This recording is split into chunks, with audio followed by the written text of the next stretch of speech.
Aparat Polsek Kuta Utara meringkus seorang warga negara asing asal Algeria spesialis pencuri tas wisatawan asing lainnya di klub malam. Modus tersangka berpura-pura menjadi tamu klub, kemudian menyasar tas yang ditinggalkan pengunjung. Petugas Satreskrim Polsek Kuta Utara berhasil mengungkap kasus pencurian dengan tersangka dan korban warga negara asing. Pengungkapan ini berawal dari laporan dua wisatawan asal Korea Selatan dan Bulgaria yang kehilangan tas saat berada di klub malam kawasan Kuta Utara. Polisi kemudian memeriksa rekaman kamera pengawas dan mengidentifikasi pelaku pencurian tas tersebut adalah WNA asal Algeria berinisial KL. Pria berusia 48 tahun ini akhirnya diringkus pada Kamis tanggal 12 Januari lalu setelah mencuri tas wisatawan lain di sebuah restoran kawasan Kerobokan.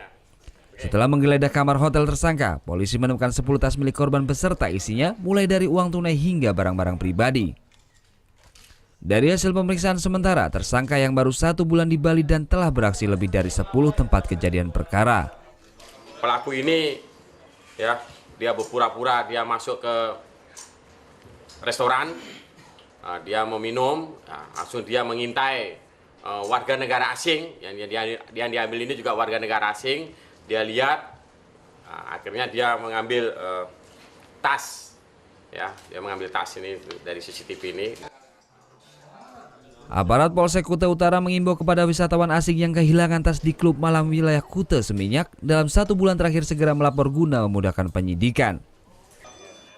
Atas perbuatannya tersangka dijerat pasal 362 tentang pencurian dengan ancaman hukuman 5 tahun penjara.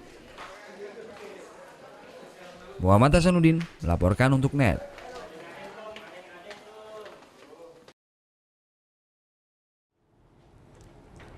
Thank you.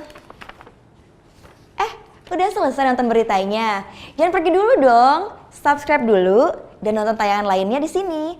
Subscribe, nonton lagi. Subscribe, nonton lagi.